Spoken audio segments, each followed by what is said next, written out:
नमस्कार विद्यार्थी मित्रांनो, आपण आजच्या लेक्चरमध्ये खूप महत्वाचा भाग कव्हर करणार आहोत, ते म्हणजेच करंट अफेअर्स.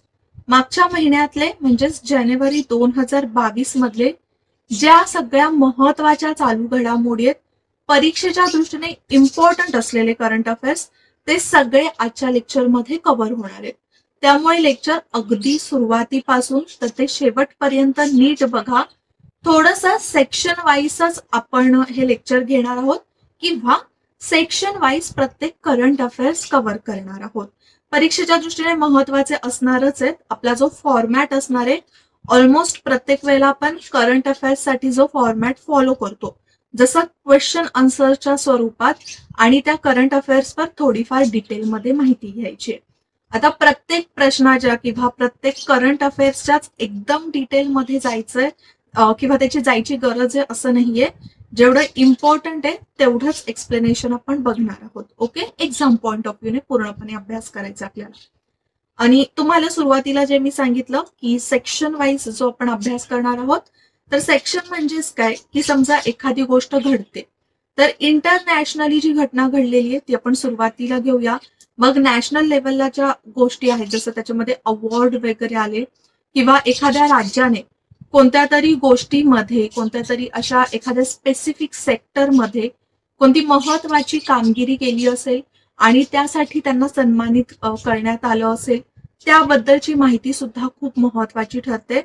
त्याच्यानंतर एक खूप महत्वाचा पार्ट येतो आणि नेहमीच आयोग त्याच्यावर क्वेश्चन विचारतं, ते म्हणजे न्यूज मधल्या व्यक्ती. न्यूज मधल्या व्यक्ती म्हणजे एखाद्या व्यक्तीची एखाद्या महत्वाच्या संस्थेवर निवड झाली असेल किंवा गव्हर्नर म्हणून, मुख्यमंत्री म्हणून निवड झाली असेल, त्याचबरोबर एखाद्या महत्वाच्या व्यक्तीची डेथ झाली असेल. जसं त्याच्यामध्ये तुम्ही एक रिसेंट एक्झाम्पल घेऊ शकता, बिरजू महाराज. मग बिरजू महाराजांवर पूर्ण तुम्हाला माहिती विचारली जाईल की त्यांना ते कोणत्या क्षेत्रामधून होते किंवा त्यांना कोणकोणते अवॉर्ड्स मिळालेले. सो अशा महत्वाच्या व्यक्तींवर अगदी डिटेलमध्ये सुद्धा प्रश्न विचारले जातात. त्याच्यानंतर व्हेरी व्हेरी इम्पॉर्टंट सेक्शन येतं, ते म्हणजे स्पोर्ट्स. स्पोर्ट्सवर आयोग नेहमीच प्रश्न विचारत असतं, मग ते इंटरनॅशनल लेवलचं कोणत्याही कप असू दे किंवा नॅशनल लेवलचं कोणतंही कप असू दे, अगदी त्याच्यामध्ये रणजी वगैरे सुद्धा येणार. ओके, आणि शेवटी आपण बघूया जर कोणत्या इम्पॉर्टंट डेट्स आहेत या महिन्यामध्ये होत्या त्या बघायच्या. ठीक आहे, या महिन्यामध्ये म्हणजेच लास्ट महिन्यामध्ये, जानेवारी महिन्यामध्ये. सो पहिलंच आपण एक थोडंसं चांगलं करंट अफेअर बघूया किंवा सुरुवात आपल्या वर्षाची एक चांगली आहे असं म्हणू शकतो. प्रश्न असा आहे की खालीलपैकी कोणत्या देशाच्या मेट्रो स्थानकाला महात्मा गांधी यांचं नाव देण्यात आलेलं आहे. Very very important. जरी एकदम लहानशी ही न्यूज असली किंवा महात्मा गांधींचं नाव देणं एवढं इम्पॉर्टंट वाटत नसलं तरी ते का इम्पॉर्टंट आहे, जर समजा भारतामध्येच एखाद्या क्षेत्राला, एखाद्या परिसराला जर असं कोणाचं नाव देण्यात आलं, तर ते कदाचित तेवढं न्यूजमध्ये येणार नाही. पण एखाद्या अब्रॉड म्हणजे फॉरेनच्या कंट्रीमध्ये जर असं नाव देण्यात आलेलं एखाद्या भारतीय व्यक्तीचं, नेत्याचं, ठीक आहे, किंवा फ्रीडम फायटरचं आपण स्पेसिफिकली असं म्हणू, तर ते खूप इम्पॉर्टंट ठरतं. मग प्रश्न काय विचारलाय की कोणत्या देशाच्या मेट्रो स्टेशनला महात्मा गांधी यांचं नाव देण्यात आलेले, श्रीलंका, इंडोनेशिया, मॉरिशस की मलेशिया. तसं आपण बघायला गेलं तर ऑलमोस्ट या सगळ्या कंट्रीज बरोबर भारताचे जे इंटरनॅशनल रिलेशन आहे ते चांगले आहेत, थोडंसं श्रीलंकाला सोडलं तर. मग याचं जे योग्य आन्सर आहे ते आहे मॉरिशस. तर मॉरिशसमध्ये रिसेंटलीच मेट्रोचं काम झालं, त्या मेट्रोसाठी भारताने हेल्प केलेली आहे, इंडियाने हेल्प केलेली आहे. आणि त्या हेल्पमुळेच आपण असं म्हणू शकतो की एका महत्वाच्या मेट्रो स्टेशनला महात्मा गांधी यांचं नाव देण्यात आलेलं आहे. आणि या प्रकल्पाचं जे उद्घाटन आहे म्हणजे मॉरिशस मधल्या मेट्रोचं जे उद्घाटन आहे ते पंतप्रधान नरेंद्र मोदी यांनी केलेलं. आता ऑब्व्हियसली हे व्हर्च्युअली झालेलं आहे, हे सुद्धा लक्षात ठेवा. ठीक आहे, जर मॉरिशस बद्दल आपण बघितलं तर मॉरिशस कुठे आहे किंवा मॉरिशसचं कॅपिटल काय आहे त्या गोष्टी सुद्धा आपल्याला माहित असणं गरजेचं आहे. मग मॉरिशस आपण बघितलं तर इथे मादागास्कर आहे, हे हिंदी महासागर आहे, राईट. आणि हिंदी महासागरामध्येच आपण बघितलं तर इथे मॉरिशस आहे. पण तसं तर हा पूर्वीय आफ्रिका खंडाच्या इथे, ठीक आहे, आफ्रिका खंडाच्या जवळ आहे. जरी हिंदी महासागरात असला तरी तो आफ्रिका खंडाच्या जवळ आहे. हे खूप लक्षात ठेवणं इम्पॉर्टंट आहे. अजून मॉरिशस अजून एका गोष्टीमुळे खूप आपण म्हणू शकतो फेमस आहे नेहमीच भारतामध्ये. ते म्हणजे भारतामध्ये गेल्या काही तुम्ही म्हणू शकता एका दशकापेक्षा जास्त सुद्धा जे FDI आहे ते मॉरिशसमध्ये भरपूर येतं, ठीक आहे. जरी ते इनडिरेक्टली वेगवेगळ्या कंट्रीज मधून येत असलं तरी सुद्धा मॉरिशस आणि सिंगापूर मधून जास्त येतं, ठीक आहे. मग आता मॉरिशस आपण बघितलं तर आफ्रिका खंडाजवळ असलेला बेट राष्ट्र आहे. ऑब्व्हियसली हे एक आयलंड आहे आणि हा मास्करेट या आयलंडचा एक भाग आहे आणि याचं कॅपिटल काय आहे तर पोर्ट लुईस. आणि याचं चलन सुद्धा करन्सी सुद्धा रुपया आहे, म्हणजे भारतीय करन्सी सारखंच यांचं सुद्धा करन्सी आहे. आणि पंतप्रधानांचं नाव आहे प्रविंद जगन्नाथ, ठीक आहे. ही जी माहिती आहे ती खूप इम्पॉर्टंट आहे. जर एक्झामला विचारण्यात आलं मल्टी लायनर्स मध्ये तर मॉरिशस बद्दल या इन्फॉर्मेशनवर प्रश्न विचारले जाऊ शकतात. ओके, सो नेक्स्ट बघूया आपण. न्यायमूर्ती आयशा मलिक यांची कोणत्या देशाच्या सर्वोच्च न्यायालयाच्या पहिल्या महिला न्यायाधीश म्हणून नियुक्ती झालेली आहे. आता हे इम्पॉर्टंट का आहे तुम्ही म्हणाल हे तर दुसऱ्या कंट्रीशी कनेक्टेड आहे, पण जसं आपण मागे सुद्धा एकदा बघितलेलं, जर समजा कोणत्या देशामध्ये फर्स्ट विमेन जर समजा पंतप्रधान असेल किंवा प्रेसिडेंट असेल तर त्याच्यावर नक्कीच प्रश्न विचारले जातात. सो सेम असं न्यायाधीशांच्या बाबतीत सुद्धा असतं. मग आयशा मलिक थोडंसं नावावरून सुद्धा आपण एक अंदाज लावू शकतो, पण आधी ऑप्शन्स मध्ये बघूया. ऑप्शन्स मध्ये दिले मालदीव्स, मलेशिया, पाकिस्तान आणि बांगलादेश. आता हे चारही कंट्रीज जर आपण बघितले तर हे बहुतेक इस्लामिक कंट्रीजच आहेत. मग इस्लामिक कंट्रीज मध्ये थोडंसं कन्फ्युजन होऊ शकतं की नक्की कोणत्या कंट्रीमध्ये झालेलं आहे. तर याचं जे योग्य उत्तर आहे ते आहे पाकिस्तान. पाकिस्तानमध्ये सर्वात पहिल्यांदा असं झालंय की सर्वोच्च न्यायालयाची न्यायाधीश म्हणून एखाद्या महिला न्यायाधीशाची नियुक्ती झालेली आहे, किंवा इथेच आपण म्हणू शकतो की प्रमोशन झालेलं आहे. ओके, प्रमोशन झालेलं आहे. नाव काय आहे तर आयशा मलिक. लक्षात ठेवा न्यायाधीश म्हणून सरन्यायाधीश म्हणून नाही, चीफ जस्टिस नाहीये, फक्त न्यायाधीश आहे. पण सर्वोच्च न्यायालयामध्ये पहिली विमेन न्यायाधीश आलेली आहे. मग बघा तेच दिलेलं की आयशा मलिक पाकिस्तानच्या सर्वोच्च न्यायालयाच्या पहिला महिला न्यायाधीश बनणार आहेत. आणि सरन्यायाधीश गुलजार अहमद म्हणजे पाकिस्तानचे सध्याचे सरन्यायाधीश आहेत ते आहेत गुलजार अहमद. त्यांच्या अध्यक्षतेखाली एक ज्युडिशियल कमिशन स्थापन केलेलं आणि त्यांनी त्यांच्या प्रमोशनला मंजुरी दिली होती, ठीक आहे. पाकिस्तानच्या सर्वोच्च न्यायालयाची स्थापना कधी झालेली आहे तर आपल्या स्वातंत्र्य दिवसाच्या एक दिवस आधी, ते म्हणजे 14 ऑगस्ट 1947 ला. आणि ते सुद्धा कुठे इस्लामाबाद मध्ये. इस्लामाबाद काय तर पाकिस्तानाचं कॅपिटल आहे, ठीक आहे. नेक्स्ट बघूया, जिथे जास्त उगाच एक्सप्लेनेशनची गरज नाहीये तिथे जास्त एक्सप्लेनेशन उगाच मी देणार नाहीये. जिथे इम्पॉर्टंट आहे जसे पुढे काही अजून रिपोर्ट्स येणार आहेत त्या रिपोर्ट्स मध्ये अगदी छोटे छोटे पॉइंट सुद्धा महत्वाचे असणार आहेत, ते आपण पुढे बघूयाच. आता बघा जसा हा एक इंडेक्स आहे, इंडेक्सवर प्रश्न विचारण्यात आलेला आहे की हेनले पासपोर्ट इंडेक्स. आणि दर वर्षीचा आपण म्हणू शकतो आपण ऑलमोस्ट एव्हरी इयर हा जो हेनले इंडेक्स आहे तो बघितलाच पाहिजे. जसं बघा एक आहे ह्युमन डेव्हलपमेंट इंडेक्स, एक अजून मल्टी डायमेन्शनल पॉवर्टी इंडेक्स येतो, त्यानंतर हंगर इंडेक्स येतो म्हणजे GHI येतो, ग्लोबल हंगर इंडेक्स. तर हे काही असे महत्वाचे इंडेक्सेस आहेत ते तुम्हाला लक्षात ठेवायचेच आहे, ठीक आहे. प्रश्न विचारलेला आहे हेनले पासपोर्ट इंडेक्स 2021 नुसार पहिल्या स्थानावर डॅश हा देश असून भारत डॅश स्थानावर आहे. आता पहिलं स्थान किंवा शेवटचं स्थान म्हणजे रँकिंग कशाच्या बेसिसवर दिली जाते इथे तर कसं बघितलं जातं की असं कोणत्या नेशनचं किंवा त्या नेशनचं जे पासपोर्ट आहे, आता समजा आपलं भारत आहे तर भारताच्या पासपोर्टवर आपल्याला किती देशांमध्ये विदाऊट विजा जाता येतं, काय तर विदाऊट विजा जाता येतं, त्याच्यावर ठरवलं जातं की कोणत्या देशाचा पासपोर्ट हा स्ट्रॉंग आहे. त्यालाच आपण म्हणतो हेनले पासपोर्ट इंडेक्स. इथे पहिलेच दिले जपान आणि 90व्या स्थानावर भारत आहे. जपान पहिल्या स्थानावर आहे, त्यानंतर जर्मनी आणि भारत 91व्या स्थानावर आहे. तर हे चुकीचं, सिंगापूर आणि 90व्या स्थानावर. तर हे फर्स्ट आणि थर्ड आहे ना, ते दोन्ही करेक्ट आहेत, कारण की जपान आणि सिंगापूर हे दोन्ही सुद्धा फर्स्ट स्थानावर आहे आणि भारत अगदी 90व्या स्थानावर आहे. त्याबद्दलच थोडंसं बघून घेऊया. जपान आणि सिंगापूर अव्वल स्थानावर, अव्वल म्हणजेच काय तर फर्स्ट रँकिंग आहे. या देशांच्या पासपोर्ट धारकांना 192 देशांमध्ये प्रवास करण्याची परवानगी आहे विदाऊट विजा. ओके, आता 192 म्हणजे ऑलमोस्ट जगातले सगळेच कंट्री यामध्ये आलेले आहेत. ओके, ऑलमोस्ट म्हणते, सगळेच नाही पण ऑलमोस्ट सगळेच कंट्री आलेले आहेत. आणि जपान सिंगापूर नंतर जर्मनी आहे थर्ड स्थानावर, त्यानंतर दक्षिण कोरिया दुसऱ्या क्रमांकावर आहे. ठीक आहे, या देशांमधील लोक 190 देशांमध्ये विजाशिवाय प्रवास करू शकतात. कुठे कुठे तर जर्मनी आणि दक्षिण कोरियामधले. जपान आणि सिंगापूरचे 192 कंट्रीज मध्ये. ओके, शेवटच्या स्थानावर किंवा आपण म्हणू शकतो सर्वात कमी शक्तिशाली पासपोर्ट, कमी स्ट्रॉंग पासपोर्ट कुठला आहे, तर मग एक म्हणजे अफगाणिस्तान, इराक, सिरिया, पाकिस्तान आणि येमेन.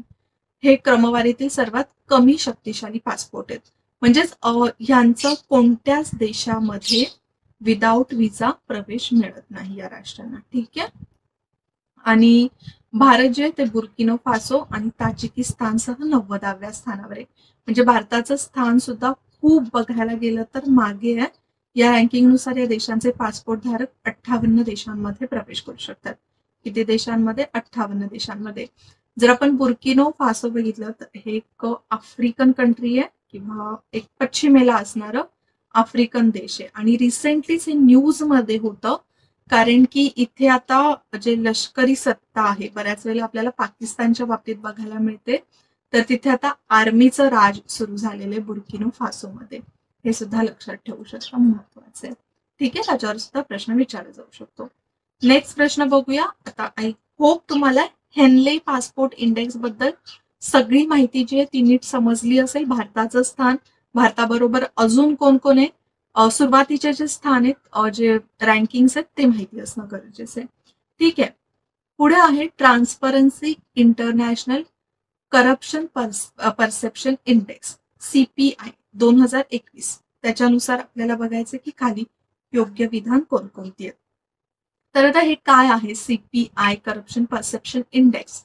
याचा इथे असा अर्थ काढला जातो की कोणत्या देशांमध्ये लोक त्यांचं काम करून घेण्यासाठी करप्शन करतात. मग हे जे करप्शन आहे ते मेनली पब्लिक सेक्टरमध्ये मोजलं जातं. कुठे मोजलं जातं? तर पब्लिक सेक्टरमध्ये किती करप्शन होत आहे त्याच्यावर हा आकडा किंवा हे रँकिंग दिलं जातं.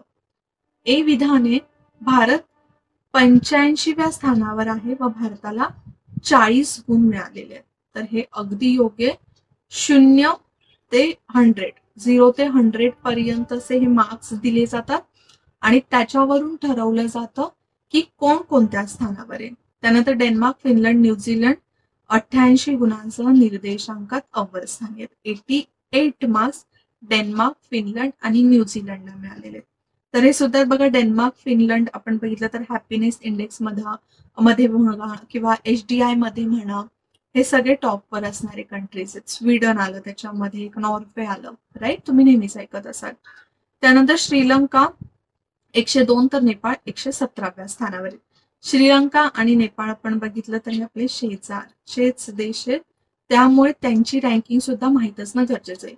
जसं श्रीलंका, बांगलादेश, नेपाळ, अफगाणिस्तान, पाकिस्तान यांचे रँकिंग प्लस ब्रिक्स मधले जे सगळे कंट्रीज आहेत, ब्राझील, रशिया, इंडिया, चायना आणि साऊथ आफ्रिका, तर त्यांच्या रँकिंग सुद्धा माहीत असणं इम्पॉर्टंट आहे. ओके, सो प्रश्नाचं उत्तर तर आपलं येणार आहे ABC, तीनही योग्य आहेत.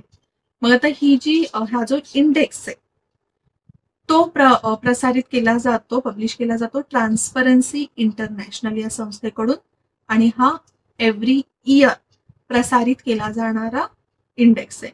आणि यावर्षी एकूण 180 देशांचा अभ्यास करण्यात आलेला. किती देशांचा अभ्यास करण्यात आलेला? तर 180 देशांचा. त्या 180 मधून भारत 85व्या स्थानावर आहे.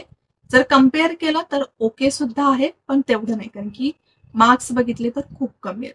मग आता त्यासाठी काय, तर देशातलं सार्वजनिक क्षेत्रातलं भ्रष्टाचाराची स्थिती काय आहे, त्यासंबंधी त्या देशातले उद्योगपती आणि तज्ज्ञ काय म्हणतात याचा विचार करण्यात आलेला आहे. ओके, म्हणजेच मेनली कशाच्या बाबतीत मोजलं जातं, पब्लिक सेक्टरमध्ये किती करप्शन होतंय त्यावर हा इंडेक्स मोजला जातो. आणि जसं मी सांगितलं, रँकिंग किंवा मार्क्स जे आहेत ते 0 to 100 पर्यंत दिले जातात. 0 म्हणजे खूप भ्रष्ट म्हणजेच करप्टेड कंट्री, आणि 100 म्हणजे सर्वात स्वच्छ देश किंवा करप्शन लेस कंट्री असं आपण म्हणू शकतो. ओके, सो याच काही गोष्टी आहेत. आणि जसं मी सांगितलं तुम्हाला, शेजारचे देश, ब्रिक्स म्हणा किंवा शेवटचे जे देश असतील ते माहिती असणं गरजेचं आहे.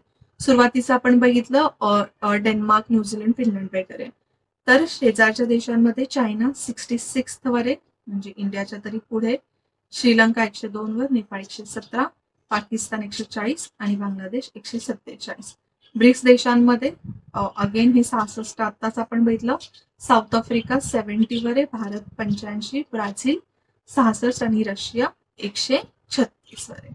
ठीक आहे, त्यानंतर शेवटचे 5 देश बघितले तर येमेन, व्हेनेझुएला, सोमालिया, सिरिया आणि दक्षिण सुदान. सर्वात शेवटी काय आहे तर साऊथ सुदान आहे. हे लक्षातच ठेवायचंय. ठीक आहे, आता यावर्षी आपण बघतोय तर भारताचा क्रमांक 85 आहे. लास्ट इयरचं सुद्धा थोडंसं माहिती असू द्या. लास्ट इयर 86 होतं, म्हणजे एक जे रँक आहे ते चांगलं झालेलं, एक रँकिंग पुश झालेलं आहे. आणि त्याचबरोबर आता आपण जी बघितली करप्शन परसेप्शन इंडेक्सची एजन्सी जी आहे किंवा जी संस्था आहे, त्याचं जे हेडक्वार्टर आहे ते आहे जर्मनीमध्ये. कुठे तर जर्मनीमध्ये, बर्लिनला. ओके, सो हे सुद्धा लक्षात ठेवा. नेक्स्ट बघूया पटकन. नुकतेच गुंतवणूकदारांच्या शिक्षणासाठी सारथी नावाच्या मोबाईल ऍप खालीलपैकी कोणाकडून सुरू करण्यात आलेला आहे. म्हणजेच हे सुरू करण्याची एजन्सी कोणती आहे, कोणत्या मंत्रालयाकडून सुरू करण्यात आलेलं आहे किंवा कोणत्या संस्थेकडून सुरू करण्यात आलेलं आहे. ऑप्शन्समध्ये सुद्धा आपल्याला सगळे तेच एक्झाम्पल्स दिलेले आहेत. जसं पहिलं एक्झाम्पल दिलेलं आहे आरबीआय, त्याच्यानंतर SEBI, securities and exchange board of India म्हणजेच त्या तर सेबी, त्यानंतर व्यापार आणि वाणिज्य मंत्रालय की एकही नाही. तर बघा इथे दिलेले गुंतवणूकदार. गुंतवणूकदार म्हणजेच त्याच्यामध्ये अगदी म्युच्युअल फंड्स वगैरे आले, शेअर मार्केट आलं, तर या सगळ्यांवर नियंत्रण करण्याचं काम कोण करतं, कंट्रोल कोण करतं किंवा त्याच्यावर रेग्युलेट कोण करतं, तर ते म्हणजे सेबी करतं ना. याबद्दल आपण ऑलरेडी इकॉनॉमिक्समध्ये भरपूर काही गोष्टी पाहिलेल्या आहेत.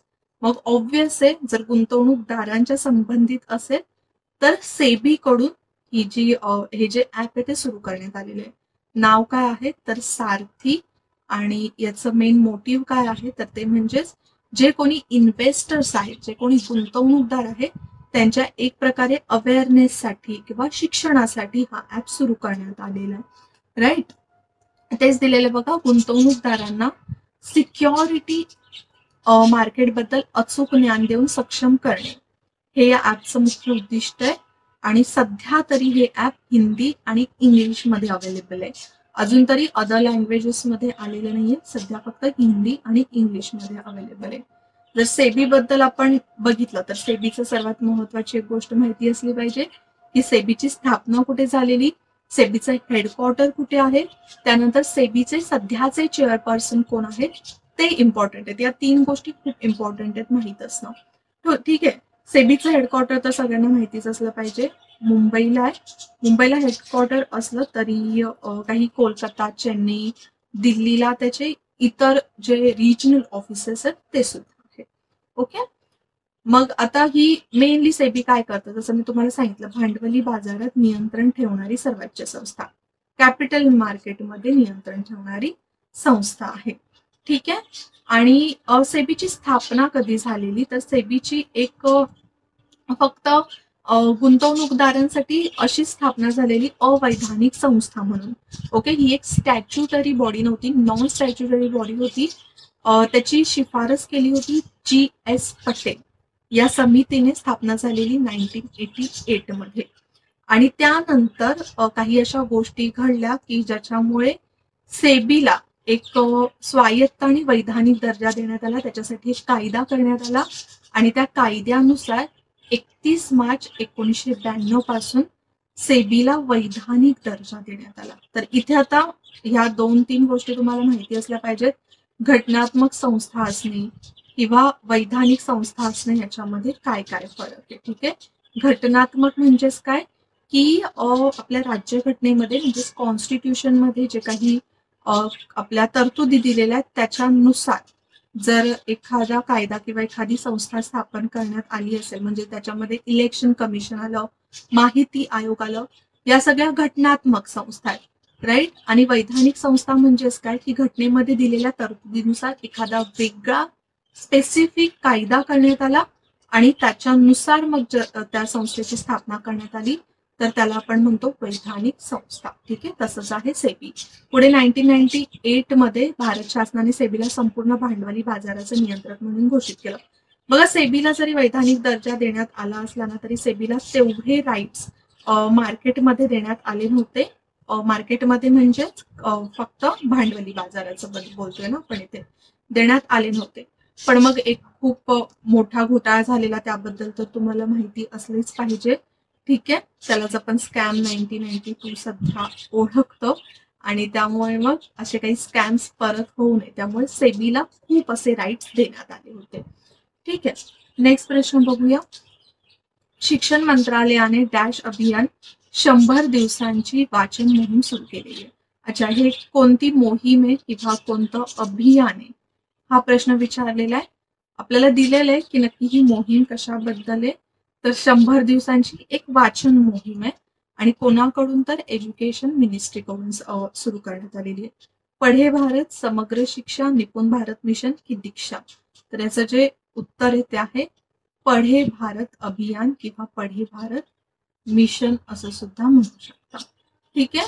बाकीच्या ज्या आहेत समग्र शिक्षा, निपुण भारत मिशन किंवा दीक्षा, या सुद्धा अशा छोट्या मोठ्या एज्युकेशन रिलेटेडच मिशन आहेत किंवा स्कीम्स आहेत. पण सध्या जी 100 दिवसांची वाचन मोहीम सुरू करण्यात आलेली आहे त्याचं नाव आहे पढे भारत. कधी कधी या स्कीम्सवर पण प्रश्न विचारले जातात. जरी ज्या काही पिरियड साठी सुरू करण्यात आल्या असतील, ओके, लॉंग टर्म साठी नसतील, शॉर्ट टर्म साठी असतील, तरी त्या महत्वाच्या असतात. तर त्याच्यावर आयोग क्वेश्चन्स विचारतात. आणि हे जे मिशन आहे किंवा हे जे अभियान आहे ते 1 जानेवारी पासून तर ते 10 एप्रिल पर्यंतच असणार आहे. आता या मिशन बद्दल वैशिष्ट्य काय आहे तर 21 फेब्रुवारी म्हणजे 21 फेब्रुवारी आंतरराष्ट्रीय मातृभाषा दिन असतो. आंतरराष्ट्रीय मातृभाषा दिन म्हणजेच काय की प्रत्येकाची एक वेगळी मातृभाषा असते, ग्रुपची असते असं आपण म्हणू शकतो. तर त्या स्थानिक भाषा आणि संस्कृतीचा प्रसार करण्याच्या उद्देशाने हे काय करण्यात आलेले एक एकात्मिक एक ग्रुप असं म्हणू शकता. इंटिग्रेटेड बऱ्याच वेळेला बऱ्याचशा स्कीम्सचं नाव असतं बघा इंटिग्रेटेड. तर असं हे इंटिग्रेटेड स्कीम किंवा योजना सुरू करण्यात आलेली आहे. ओके, जे आपण 21 फेब्रुवारीला आंतरराष्ट्रीय भाषा दिन साजरी करतो. 21 फेब्रुवारी काय आहे त्याच्यावर सुद्धा मल्टीलायनर्स मध्ये प्रश्न विचारले जाऊ शकतात.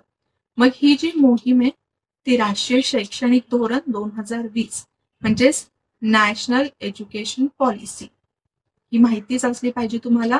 त्याच्या दृष्टीने सुरू केलेली आहे जी स्थानिक मातृभाषा, प्रादेशिक आणि आदिवासी भाषेतील मुलांसाठी वयानुसार वाचन पुस्तकांची उपलब्धता सुनिश्चित करून मुलांना एक चांगलं वाचन संस्कृतीच्या संवर्धनावर भर देते.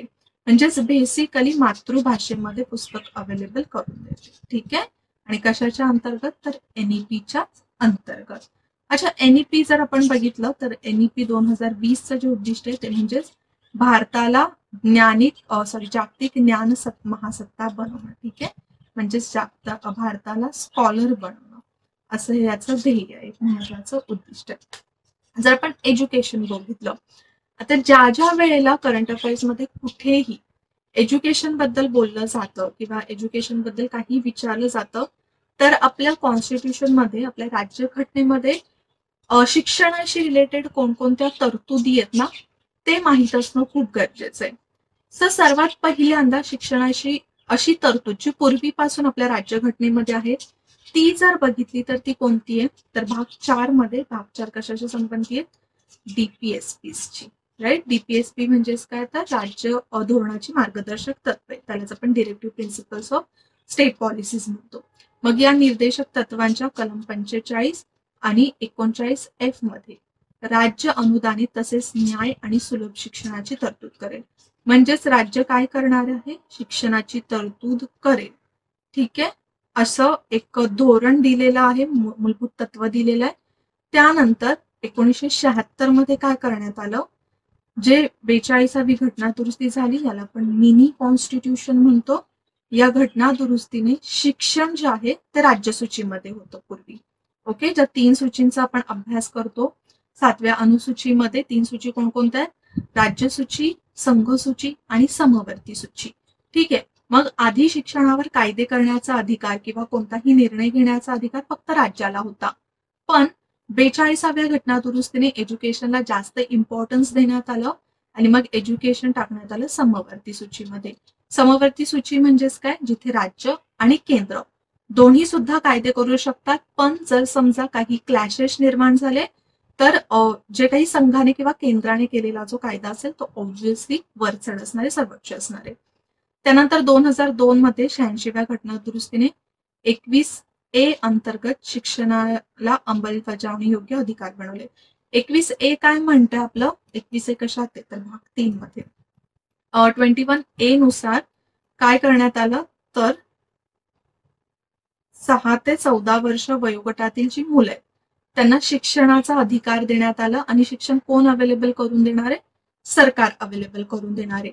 त्याचबरोबर कलम 51A मध्ये अजून एक मूलभूत कर्तव्य सुद्धा टाकण्यात आलेलं, 11वं मूलभूत कर्तव्य, की पालकांचं हे कर्तव्य असेल की 6 ते 14 वर्ष वयोगटातील मुलांना त्यांनी त्यांचं शिक्षण दिलं पाहिजे, राईट. सो या सगळ्या गोष्टी सुद्धा लक्षात ठेवायचं, जिथे जिथे एज्युकेशन येईल तिथे तिथे या गोष्टी लक्षात ठेवायच्या असेल. ठीक आहे, पुढे बघूया पुढचा प्रश्न. खालीलपैकी कोणते उच्च न्यायालय देशातील पहिले कागदरहित न्यायालय ठरले. कागदरहित किंवा तुम्ही म्हणू शकता डिजिटल न्यायालय ना, पेपरलेसचा अर्थ काय होतो, डिजिटलच होतो. मग असं पेपरलेस न्यायालय कोणतं ठरलेलं आहे, Delhi high court, Kerala high court, Allahabad high court की एकही नाही वरील. तर याचं योग्य उत्तर आहे ते म्हणजे केरळचं जे उच्च न्यायालय ते सध्या पेपररहित, कागदरहित न्यायालय ठरलेले. सर्वोच्च न्यायालयाचे जे न्यायाधीश आहेत डी.वाय. चंद्रचूड. तर हे तर लक्षात असलंच पाहिजे की आपल्या सर्वोच्च न्यायालयामध्ये सध्या महत्वाचे न्यायाधीश कोणकोणते आहेत, बेसिकली CJI कोण आहेत ते माहिती असणं गरजेचं आहे.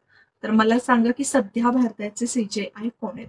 आणि केरळ उच्च न्यायालयाने ई फायलिंग, पेपरलेस कोर्ट आणि ई ऑफिसच्या सुविधांसह जी व्हर्च्युअल कार्यालय आहेत ती सुरू केलेली आहेत. म्हणजे आता हायकोर्टमध्ये ओके, सध्या तरी फक्त केरळ हायकोर्टमध्ये जे काही दाखल होणारे केसेस आहेत ते इलेक्ट्रॉनिक पद्धतीने होणार आहेत. ओके, डिजिटल माध्यमातून होतील. सो हा थोडा एक इम्पॉर्टंट भाग ठरतो, फर्स्ट आहे त्याच्यामुळे त्याच्यावर प्रश्न विचारला जातो. नेक्स्ट बघूया. अच्छा, केरळबद्दल सुद्धा थोडीशी माहिती बघून घ्या. केरळची स्थापना कधी झालेली, तर 1 नोव्हेंबर 1956 मध्ये झालेली आहे. त्यानंतर केरळला कर्नाटक आणि तमिळनाडू या राज्यांच्या सीमा लागलेल्या आहेत. तर एकदा मॅप सुद्धा बघून घ्या त्याच्यासाठीचा. त्यानंतर केरळची राजधानी तिरुअनंतपुरम आहे. केरळचे जे मुख्यमंत्री ते आहेत पिनराई विजयन. राज्यपालांचं नाव आहे आरिफ मोहम्मद खान. हे सगळं इम्पॉर्टंट आहे, पण ऑब्व्हियसली करंट अफेअर्सशी रिलेटेड आहे, त्यामुळे हे तसंच राहत नाही. हे काही वर्षांसाठी असतं, जर चेंज झालं तर ते तुम्हाला माहिती असणं गरजेचं आहे. केरळमध्ये बरेचसे असे नॅशनल पार्क्स आहेत, जसं त्याच्यामध्ये एर्नाकुलम नॅशनल पार्क आहे, सायलेंट व्हॅली आहे जे खूप फेमस आहे टुरिझमसाठी. त्यानंतर पमटम शोला नॅशनल पार्क आहे, मेथिकेतन शोला नॅशनल पार्क आहे आणि अन्नामुडी नॅशनल पार्क आहे. ठीक आहे, तर हे सुद्धा लक्षात ठेवा. पुढचा प्रश्न आहे, जलशक्ती मंत्रालयाने आयोजित केलेल्या 2020 राष्ट्रीय जल पुरस्कार कोणत्या राज्याला प्रथम पारितोषिक मिळालेलं आहे. ठीक आहे, तर हे काय आहे, राष्ट्रीय जल पुरस्कार. आता राष्ट्रीय जल पुरस्कार जलशक्ती मंत्रालय कोणाला देतं, तर ज्यांनी पाण्याच्या बाबतीत म्हणजे पाण्याचा योग्य वापर करण्याबाबतीत ज्या राज्याने चांगली पावलं उचलली असतील, चांगली धोरणं आखली असतील किंवा चांगल्या योजना आणल्या असतील, तर त्यांचा अभ्यास केला जातो आणि अशा राज्यांना हे पुरस्कार दरवर्षी दिलं जातं. ऑप्शन मध्ये आपल्याला दिलंय राजस्थान, तमिळनाडू, महाराष्ट्र आणि उत्तर प्रदेश. तर याचं जे योग्य उत्तर आहे ते म्हणजेच उत्तर प्रदेश. काय तर उत्तर प्रदेशाला प्रथम पारितोषिक मिळालेलं आहे. यालाच आपण म्हणतो नॅशनल वॉटर अवॉर्ड 2020. ठीक आहे. मग आता सर्वोत्कृष्ट राज्य श्रेणीमध्ये राजस्थान, तमिळनाडू यांनी अनुक्रमे द्वितीय आणि तृतीय, म्हणजेच फर्स्टला आहे उत्तर प्रदेश, सेकंडला आहे राजस्थान आणि थर्डला आहे तमिळनाडू. ठीक आहे. हे असे क्रमवारी आहे, ती सुद्धा लक्षात ठेवू शकता. अदरवाईज फर्स्ट कोण आहे ते लक्षात ठेवलं तरी इनफ आहे. आता हा कोणता विभाग आहे आपल्या सरकारचा, तर ते म्हणजेच जलशक्ती मंत्रालयाच्या जलसंपदा, नदी विकास आणि गंगा पुनरुज्जीवन विभागातर्फे. पूर्वी गंगा पुनरुज्जीवन नव्हतं, नंतर त्यामध्ये ऍड करण्यात आलेले. आणि हा जो अवॉर्ड आहे तो 2018 मध्ये सुरू करण्यात आलेला. ते स्टार्टअप्स तसेच आघाडीच्या संस्थांना भारतातील सर्वोत्तम जलस्रोत व्यवस्थापन पद्धतींचा अवलंब करण्याबाबत वरिष्ठ धोरणकर्त्यांशी संवाद साधण्याची चांगली संधी देतात. ठीक आहे. म्हणजे स्टार्टअप साठी सुद्धा ह्याच्याकडे लक्ष दिलं जातं. ओके. नेक्स्ट बघूया. India state of forest report 2021 नुसार देशातील सर्वात जास्त वनक्षेत्र कोणत्या राज्यात आहे? व्हेरी व्हेरी व्हेरी इम्पॉर्टंट आहे हा पॉइंट. बऱ्याचशा डिटेलमध्ये सुद्धा परीक्षेला याच्यावर प्रश्न विचारले जाऊ शकतात, मेनली मेन्समध्ये. कारण की मेन्समध्ये एन्व्हायरमेंट हा टॉपिक तर तुम्हाला आहे हे माहितीच आहे. मग एन्व्हायरमेंटचा जेव्हा तुम्ही अभ्यास करता तर फॅक्च्युअल इन्फॉर्मेशनचा पुस्तकातून अभ्यास करताना तेवढा अभ्यास होत नाही. मग अशा प्रकारच्या ज्यावेळेला कोणत्या रिपोर्ट्स येतात, मग ते अगदी फॉरेस्टशी रिलेटेड असू देत किंवा कोणत्याही प्राण्याशी रिलेटेड असू दे, मग त्यामध्ये वाघ, लायन वगैरे असतील, तर त्यांच्या रिपोर्ट्सवर प्रश्न विचारले जाणे थोडे पॉसिबिलिटीज जास्त होतात. राईट. मग आता India state of forest report, तर याच्यानुसार देशातलं सर्वात जास्त वनक्षेत्र कोणत्या राज्यात आहे? सर्वात जास्त वनक्षेत्र म्हणजेच इथे एरिया कोणत्या राज्यात आहे ते विचारलेले. किती राज्याचा पर्सेंटेज वनक्षेत्राखाली आहे ते नाही विचारलेले. दोन वेगवेगळे पॉइंट्स आहेत ते लक्षात ठेवा. मग सर्वात जास्त जे वनक्षेत्र आहे ते आहे मध्य प्रदेशमध्ये. कुठे? मध्य प्रदेशमध्ये. जर तुम्ही असं बघितलं की कोणत्या राज्याचा सर्वात जास्त भाग हा वनक्षेत्रामध्ये आहे, तर त्याच्यामध्ये अगदी नॉर्थ ईस्टचे जे क्षेत्र आहेत, मेघालय, मणिपूर, नागालँड, ते येतात. पण जर आपण एरियाचा अभ्यास केला, जर स्क्वेअर किलोमीटर एरियाजमध्ये मोजले, तर तो सर्वात जास्त आहे मध्य प्रदेशमध्ये. मग आता बघायला गेलं तर ओव्हरऑल सगळीकडेच तसं असतं. जर आपण बघायला गेलो तर एकूण क्षेत्राचा, मग पृथ्वीचा विचार केला, कोणत्या देशाचा विचार केला, राज्याचा विचार केला, तर एकूण क्षेत्रापैकी 33% एवढा फॉरेस्टचा किंवा वनाच्छादित एरिया असला पाहिजे.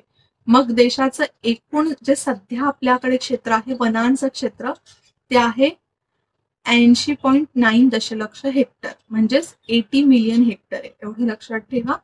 आणि भौगोलिक क्षेत्राचा तो भाग आहे 24%. म्हणजे आपल्याला 33% जायला अजून खूप मेहनत करावी लागेल. आणि 2019 मध्ये बघितलं तर या अहवालानुसार देशातलं एकूण जे वनांचं क्षेत्र होतं त्याच्यामध्ये थोडी वाढ झालेली आहे. किती? तर 2261 चौरस किलोमीटर. गेल्या काही वर्षांपासून आपण बघतोय की वनांचा प्रदेश वाढवण्यासाठी बरेचसे गव्हर्नमेंट कडून प्रयत्न केले जात आहेत. नवीन नवीन राष्ट्रीय उद्यानांची, संरक्षित क्षेत्रांची घोषणा केली जाते, त्या जागी वृक्षांची लागवड केली जाते. राईट. त्याच्यामुळे गेल्या 3-4 वर्षांमध्ये दरवर्षी जे वनांचं प्रमाण आहे ते थोड्याफार प्रमाणात का होईना वाढतंय. मग सध्या केलेल्या जे आता हे कॅल्क्युलेशन आहे त्याच्यामध्ये 17 राज्य आणि केंद्रशासित प्रदेशांमध्ये 33% अधिक भौगोलिक क्षेत्र वनांखाली आहे. किती राज्यांमध्ये? 17 राज्य आणि केंद्रशासित प्रदेश मिळून. मग बाकीचे जे राहिलेले आहेत तिथे 33% कमी आहे असं आपण एक्सेप्ट करूया. ठीक आहे. मग जर क्षेत्रफळानुसार आपण बघितलं तर सर्वात जास्त वनक्षेत्र आहे मध्य प्रदेशात, जे प्रश्न विचारण्यात आलेलं. त्यानंतर आहे अरुणाचल प्रदेश, छत्तीसगड, ओडिसा आणि महाराष्ट्राचा क्रमांक लागतो. म्हणजेच इथे महाराष्ट्राचा कितवा क्रमांक लागतो, तर 5वा ना. पहिलं, दुसरं, तिसरं, चौथं आणि 5वा. महाराष्ट्राचा 5वा क्रमांक फर्स्टला आहे मध्य प्रदेश. आणि जर भौगोलिक क्षेत्राच्या टक्केवारीनुसार आपण बघितलं, पर्सेंटेज नुसार बघितलं, तर मिझोराममध्ये सर्वात जास्त आहे 84%, त्यानंतर अरुणाचल प्रदेश 79%, मेघालय अरुणाचल प्रदेश दोन्हीकडे सेकंड वर आहे, राईट. मेघालय, मणिपूर आणि नागालँड ही पहिली 5 राज्य आहेत. ठीक आहे. आता या सगळ्यांबरोबर आता ही नॉर्मल वन आहेत, मग यामध्ये अगदी आपली सदाहरित वने म्हणा किंवा पानझडीची वने, ही सगळी वनं येतात. पण त्याचबरोबर एक महत्वाचा भाग असतो ते म्हणजेच खारफुटी, ज्याला आपण म्हणतो मॅनग्रुव्ज वने. ठीक आहे. खारफुटीची वने किंवा मॅनग्रुव्ज आपल्याला कुठे आढळतात, जिथे खाडीचा एरिया असतो, समुद्राचा एरिया असतो, तर किनारपट्टी लगत ही मॅनग्रुव्ज वने असतात. मग मॅनग्रुव्ज वनांच्या बाबतीत बघितलं तर सध्याचं त्याचं क्षेत्र खूपच कमी आहे, 4992 चौरस किलोमीटर. ठीक आहे. आणि जर मागच्या वर्षीच्या तुलनेत आपण बघितलं, 2019च्या तुलनेत बघितलं, तर फक्त 17 चौरस किलोमीटरने यामध्ये वाढ झालेली आहे. ठीक आहे. सो हे सगळे पॉइंट्स तुम्ही लक्षात ठेवू शकता. आता इथे जर आपण बघितलं तर India state of forest report हा कोण प्रकाशित करतो, तर ते म्हणजेच पर्यावरण, वन आणि हवामान बदल मंत्रालय जे आहे त्यांच्याकडून हा प्रकाशित केला जातो. आणि सध्याचे याचे जे कॅबिनेट मिनिस्टर आहेत ते आहेत भूपेंद्र यादव. ठीक आहे. आणि सध्याची 2021ची ही 17वी आवृत्ती होती. आणि 1987 पासून दर 2 वर्षांनी हा अहवाल सादर केला जातो. तर हे तर पूर्ण फॅक्ट्स आहेत. ओके, हे तर लक्षात असलेच पाहिजेत. दरवर्षीचा नवीन जो रिपोर्ट येईल दर 2 वर्षांचा, तो तर माहिती असला पाहिजेच. पण हे सगळं फॅक्ट्स आहेत की कोणत्या मंत्रालयाकडून तो पब्लिश केला जातो, किती वर्षांनी पब्लिश केला जातो, किंवा कितवी आवृत्ती आहे. 2021ची 17वी आहे, म्हणजे आता 23 मध्ये येईल ती कितवी असणार आहे, 18वी असणार आहे. ठीक आहे. सो हे पॉइंट्स सगळे इम्पॉर्टंट आहेत. त्या मॅपमध्ये सुद्धा तुम्हाला थोडंसं दिसेल की कोणत्या राज्यांमध्ये जे वनांचं क्षेत्र आहे ते वाढलेलं आणि कोणत्या राज्यांमध्ये कमी झालेलं आहे. तर इथे बघायला गेलं तर बऱ्याचशा राज्यांमध्ये वाढलेलं आहे. ठीक आहे. सर्वात जास्त पॉझिटिव्ह चेंजेस तेलंगणामध्ये वगैरे आपल्याला बघायला मिळतील, राईट. आंध्र प्रदेशमध्ये आणि तेलंगणामध्ये. त्याचबरोबर थोड्याफार प्रमाणामध्ये ते ओडिसामध्ये आपण बघितलं तर तिथे तर बरंचसं वाढलेलं आहे. पण इथे नॉर्थ ईस्टचे जर आपण स्टेट बघितले तर अरुणाचल प्रदेश, मणिपूर, नागालँड, मिझोराम, मेघालय, जरी इथे सध्या आपण बघतोय की वृक्षांची जी संख्या आहे किंवा जे टक्केवारी आहे क्षेत्राची ती जास्त असली तरी वृक्षतोड तिथे खूप मोठ्या प्रमाणामध्ये होते आणि हळूहळू एरिया कमी होत चाललेला आहे. पर्सेंटेज वाईज जास्त आहे पण एरिया कमी होत चाललेला आहे. ठीक आहे. सो हे पॉइंट्स लक्षात ठेवायचं.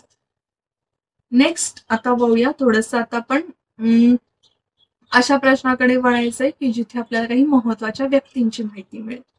तर पुढे विचारलेले खालीलपैकी कोणास हे 2022 आहे, 2022 सालचा पद्मविभूषण पुरस्काराने सन्मानित करण्यात आलेलं नाहीये. तर 2022 म्हणजेच कधी, हे 26 जानेवारीला जाहीर झालेले असतील, राईट. 26 जानेवारीला पद्म अवॉर्ड्स आहेत ते जाहीर होतात. त्याचबरोबर जे गॅलेंट्री अवॉर्ड्स आहेत ते सुद्धा दिले जातात, तर त्यांच्याबद्दल माहिती असणं गरजेचं आहे. मग ऑप्शन्स मध्ये दिले त्याच्यापैकी कोणाला पद्मविभूषणने सन्मानित करण्यात आलेलं नाहीये. 3 असतात. एक असतात पद्मविभूषण सेकंडरी, त्यानंतर भूषण म्हणजेच पद्मभूषण थर्डला आहे, अच्छा सुरुवातीला काय तर भारतरत्न, आणि त्यानंतर आहे पद्मश्री.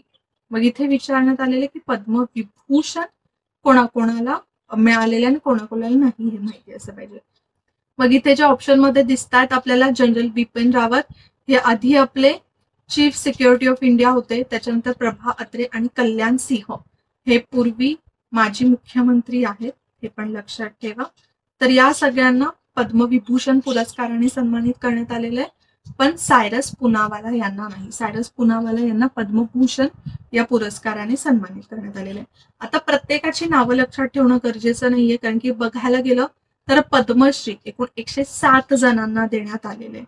तर त्यामुळे काय करत जा की पद्मविभूषण आणि पद्मभूषण कोणाकोणाला देण्यात आलेले आहे ते लक्षात ठेवा फक्त बाकीची जी फॅक्च्युअल इन्फॉर्मेशन आहे किंवा जो डेटा आहे की किती जणांना देण्यात आलेला आहे किंवा स्त्रियांना देण्यात आलेल्या आहेत, तर त्याच्यामध्ये किती स्त्रिया आहेत, किती विमेन्स आहेत ते इम्पॉर्टंट असतं.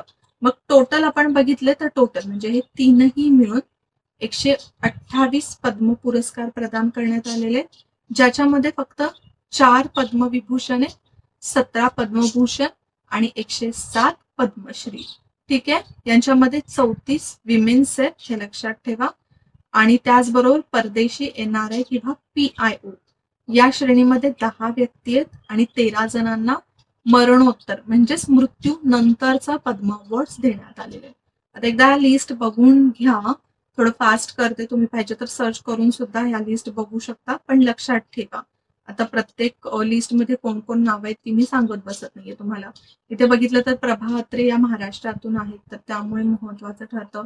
त्यानंतर श्री राधेश्याम खेमका, तर हे तर लिटरेचर मधून आहेत आणि यांना अच्छा इथे पोस्थुमस म्हणजेच काय तर मरणोत्तर मिळालेलं आहे. त्यानंतर जनरल बिपिन रावत आणि श्री कल्याण सिंग. ठीक आहे, या तिघांना सुद्धा मरणोत्तर मिळालेले आहे. अच्छा, कल्याण सिंग तुम्ही कधी नाव ऐकलं असाल तर लक्षात ठेवा, हे उत्तर प्रदेशमध्ये माजी मुख्यमंत्री होते. ओके, उत्तर प्रदेशमध्ये मुख्यमंत्री होते 1991-92च्या आसपास, ज्यावेळेला जे बाबरी मशीद तोडण्यात आलेलं. ओके, त्यावेळेला ते मुख्यमंत्री होते. तर अशी नावं बघा, कधी कधी तुम्हाला थोडंफार वाचत असाल तर त्यामध्ये सुद्धा येत असतील. त्यानंतर पद्मभूषण 17 जणांना देण्यात आलेले, ती नावं सुद्धा एकदा तुम्ही बघू शकता.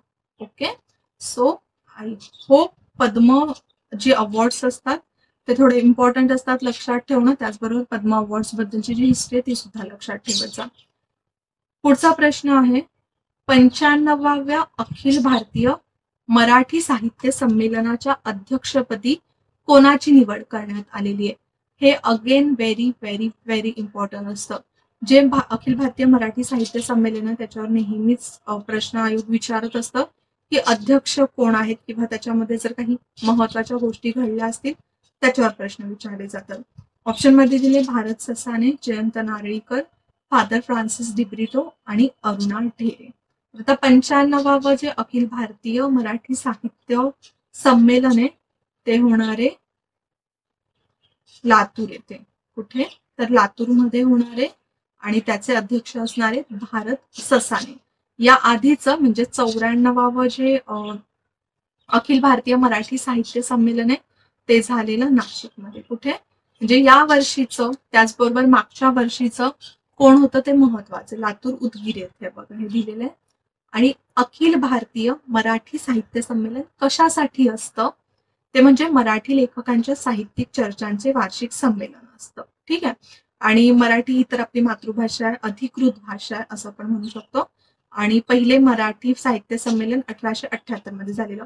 अच्छा, मराठी साहित्य संमेलनाचे जनक म्हणून कोणाला ओळखलं जातं असा जर कुठे क्वेश्चन आलं तर त्याचं आन्सर असणारे न्यायमूर्ती महादेव गोविंद रानडे यांच्या अध्यक्षतेखाली सर्वात पहिल्यांदा पुण्यामध्ये हे साहित्य संमेलन घेण्यात आलं होतं. ठीक आहे, आणि जर आधी तुम्ही ऑप्शन्स मध्ये ही नावं बघितलीत तर ही सुद्धा बघू शकता की जे नाशिकचं झालेलं साहित्य संमेलन तेव्हा जयंत नारळीकर हे अध्यक्ष होते. त्यानंतर फादर फ्रान्सिस डिब्रिटो हे 93व्याचे होते आणि त्यानंतर अरुणा ढेरे हे 92व्याचे होते. ओके, ऑप्शन्स हे तसेच दिलेले. त्याचबरोबर ना आतापर्यंत आपण बघितलं ही थोडी वेगळी फॅक्च्युअल इन्फॉर्मेशन आहे. आतापर्यंत आपण बघितलं तर अखिल भारतीय मराठी साहित्य संमेलनाच्या फक्त 5 वेळाच महिला अध्यक्ष राहिलेल्या आहेत. किती वेळा तर 5 वेळाच महिला अध्यक्ष राहिलेल्या आहेत. म्हणजे बघा कधीपासून हे अधिवेशन सुरू आहे पण बघायला गेलं तर 5 वेळाच महिला अध्यक्ष राहिलेल्या, त्यामुळे ती एक युनिक गोष्ट ठरते. एक म्हणजे 1961 मध्ये जेव्हा ग्वालियरमध्ये झालेलं त्यावेळेला कुसुमावती देशपांडे या अध्यक्षा होत्या. 1975 मध्ये कराडला जे झालेलं तेव्हा दुर्गा भागवत. त्यानंतर 1996 मध्ये शांता शेळके, 2001 मध्ये विजया राज्याध्यक्ष आणि 2019 मध्ये यवतमाळमध्ये झालेलं तेव्हा होत्या अरुणा ढेरे. ठीक आहे, सो ह्या ज्या सगळ्या गोष्टी त्या महत्वाच्या. नेक्स्ट आहे जे व्हेरी व्हेरी व्हेरी इम्पॉर्टंट आहे, त्याच्यावर नक्कीच प्रश्न विचारला जाऊ शकतो, ते म्हणजेच सिंधुताई सपकाळ यांना खालीलपैकी कोणत्या पुरस्काराने सन्मानित करण्यात आलेलं नाही? त्यांना भरपूर असे पुरस्कार देण्यात आलेले आहेत. इनफॅक्ट 2021 मध्ये त्यांना एका पद्म पुरस्काराने सुद्धा सन्मानित करण्यात आलेले. ठीक आहे, मग आता कोणकोणते पुरस्कार आहेत, ऍटलिस्ट जे इम्पॉर्टंट पुरस्कार आहेत ते माहित असणं तुम्हाला गरजेचं आहे. इथं ऑप्शन्स मध्ये दिलंय अहमदिया मुस्लिम शांतता पुरस्कार, तर हे त्यांना मिळालेलं आहे. त्यानंतर अहिल्याबाई होळकर अवॉर्ड सुद्धा त्यांना मिळालेला आहे. मदर टेरेसा अवॉर्ड सुद्धा मिळालेलं आहे. पद्मविभूषण, आता मी तुम्हाला सांगितलं की पद्म अवॉर्डने त्यांना सन्मानित करण्यात आलेलं आहे, पण पद्मविभूषण का? तर नाही, पद्मविभूषणाने नाही, तर त्यांना देण्यात आलेले पद्मश्री. ठीक आहे, त्या मूळच्या वर्धा जिल्ह्यातल्या होत्या. त्यांचा जन्म 14 नोव्हेंबर 1948 मध्ये झालेला. आता त्यांनी काय कामगिरी केली आहे ते मला काही वेगळं सांगण्याची गरज नाहीये. त्यांच्या आपण म्हणू शकतो की बायोग्राफीवरच एक खूप मोठं लेक्चर होऊन जाईल. तर त्यांनी नक्कीच अनाथ मुलांना आसरा दिला आणि त्या त्यांच्या आई बनल्या होत्या. ठीक आहे, खूप लहान वयामध्ये त्यांनी त्यांचं घर वगैरे सोडलेलं, तुम्ही मूवी तर बघितलाच असाल त्यांच्यावरचा, राईट. मग आता त्यांनी कोणकोणत्या संघटना स्थापन केलेल्या ते थोडंसं लक्षात ठेवू शकता. जर तुम्हाला इथे दिसत असेल तर एकदा बघून घ्या की मदर ग्लोबल फाउंडेशन पुणे, त्यानंतर सन्मनी बाल निकेतने, ममता बाल सदने, सावित्रीबाई फुले हे वसतिगृह आहे अमरावतीला, अभिमान बालभवन गंगाधर बाबा छात्रालय शिर्डीला, त्यानंतर सप्तसिंधू महिला आधार पुण्याला, श्री मानशांती छात्रालय शिरूर आणि बनवासी गोपाळकृष्ण बहुउद्देशीय मंडळ हे अमरावतीला आहे. तर ह्या त्यांच्या काही छोट्या मोठ्या ऑर्गनायझेशन्स आहेत ज्या त्यांनी स्थापन केलेल्या. पण इम्पॉर्टंट आहे जे लक्षात ठेवणं ते म्हणजे त्यांना मिळालेले अवॉर्ड्स. ओके, इथून नक्कीच प्रश्न विचारला जाऊ शकतो. तर त्यांना 2021 मध्ये पद्मश्री पुरस्काराने सन्मानित करण्यात आलेलं.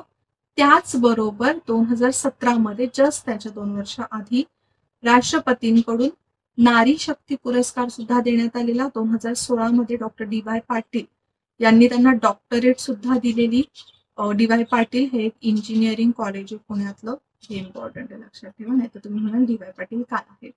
त्यानंतर 2016 मध्ये वोकाट फाउंडेशन कडून त्यांना सर्वोत्कृष्ट सामाजिक कार्यकर्ता म्हणून अवॉर्ड मिळालेला. त्याचबरोबर 2014 मध्ये अहमदिया मुस्लिम शांतता पुरस्कार, 2013 मध्ये सामाजिक न्यायासाठी मदर तेरेसा पुरस्कार. जे येलो मार्क्स मध्ये ते थोडे जास्त इम्पॉर्टंट आहेत कारण की त्याच्यावर क्वेश्चन येऊ शकतो. त्यानंतर 2013 मध्ये आयकॉनिक मदरसाठी नॅशनल अवॉर्ड मिळालेलं. त्यानंतर 2012 मध्ये सुद्धा आधी आहे CNN, IBN आणि रिलायन्स फाउंडेशनद्वारे रिअल हिरोजचा पुरस्कार सुद्धा मिळालेला आहे. त्याचबरोबर COEPचा गौरव पुरस्कार आहे.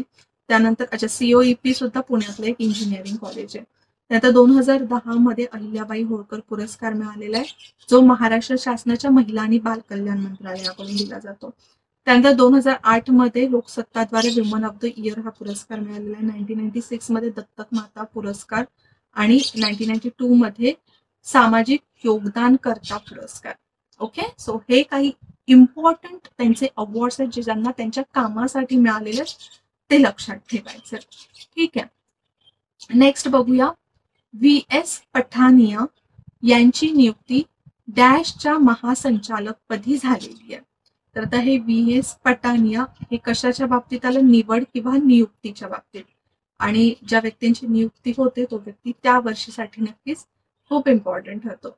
ऑप्शन दिले भारतीय तटरक्षक दल, सीमा सुरक्षा दल, राष्ट्रीय सुरक्षा दल की राष्ट्रीय हवाई दल. तर यांची जी नियुक्ती झाली आहे ती झाली आहे भारतीय तटरक्षक दलामध्ये. कुठे, तर भारतीय तटरक्षक दलामध्ये म्हणजेच ICG मध्ये, इंडियन कोस्ट गार्ड मध्ये.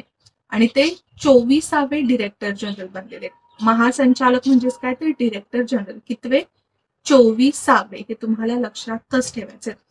आता या आधी ते कोस्ट गार्ड मध्ये काम होते, त्यांचं बरेचसं त्यांनी काम केलेलं आहे. त्याच्यानंतर त्यांना आपण म्हणू शकतो की हे प्रमोशन मिळालेले. जसं त्यांना यांच्या आधी तटरक्षक मेडल जे आहे ते मिळालेले त्यांच्या कामासाठी. त्याचबरोबर त्यांना गॅलेंट्री अवॉर्ड सुद्धा मिळालेला आहे. तर असे बरेचसे अवॉर्ड त्यांना मिळालेले. त्याच्यानंतर त्यांची नियुक्ती झालेली आहे. त्यांच्या आधी तिकडचे डिरेक्टर जनरल होते कृष्णस्वामी नटराजन. काय, तर कृष्णस्वामी नटराजन. आता ही जी नावं आहेत ना ती लक्षात ठेवायची. सध्या आहेत VS पठानिया, त्यांच्या आधी होते कृष्णस्वामी नटराजन. त्यांच्याबद्दल थोडीफार इथे काही माहिती आहे की आधी त्यांनी defence services staff college Wellington आणि नॅशनल डिफेन्स कॉलेजमध्ये त्यांनी एज्युकेशन घेतले. त्यानंतर 2019 मध्ये त्यांनी अतिरिक्त महासंचालक या पदावर बढती झाली सेम तटरक्षक दलामध्येच, आणि त्यांनी विशाखापट्टणम येथे तटरक्षक दलाचे कमांडर म्हणून सुद्धा काम केलेले. ओके, आता ICG बद्दल आपण बघितलं तर त्यामध्ये काय आहे नक्की, ICG काय काम करतं. जसं आपल्याकडे सीमा सुरक्षा दल आहे, पोलीस दल आहे, त्याचबरोबर बॉर्डर सिक्युरिटी फोर्स आहे, राईट. मग त्याचप्रमाणे तटरक्षक कोस्ट गार्ड म्हणजेच काय की समुद्र किनाऱ्यावर काहीतरी करत असेल.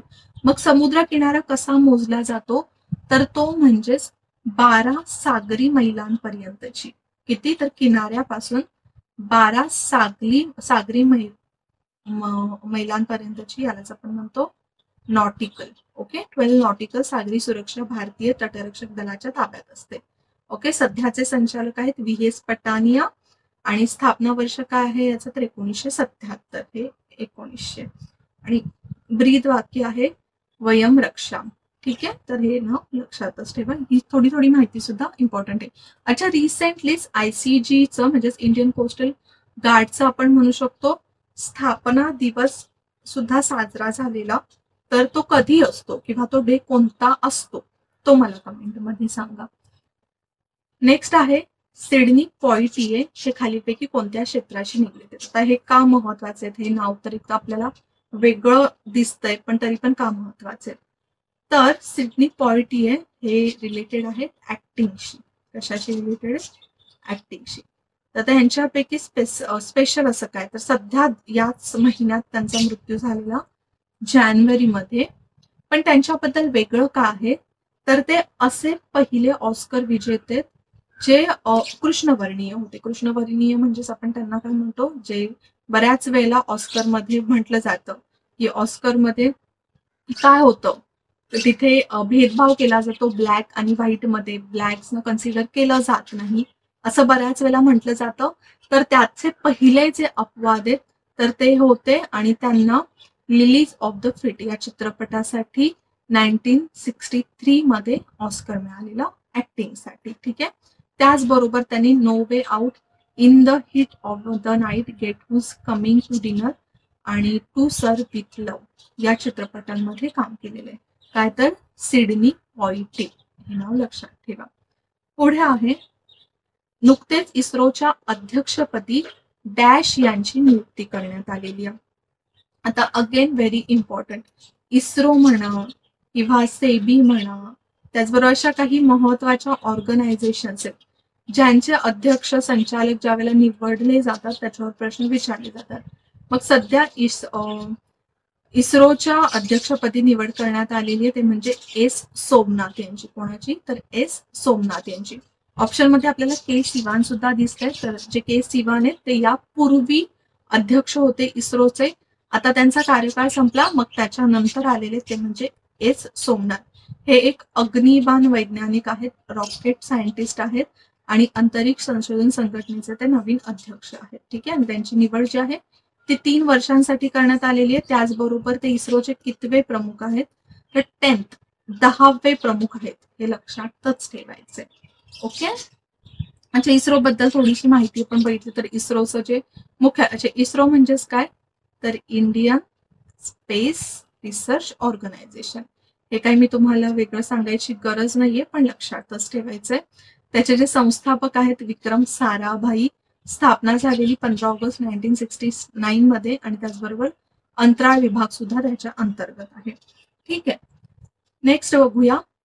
पद्मविभूषण सन्मानित पंडित बिरजू महाराज यांचा खालीलपैकी कोणत्या नृत्य प्रकाराशी संबंध आहे. जसं मी सुरुवातीलाच सांगितलं की असा एखादा जेव्हा इम्पॉर्टंट व्यक्ती त्याचा जेव्हा मृत्यू होतो त्याच्यावर प्रश्न विचारले जातात.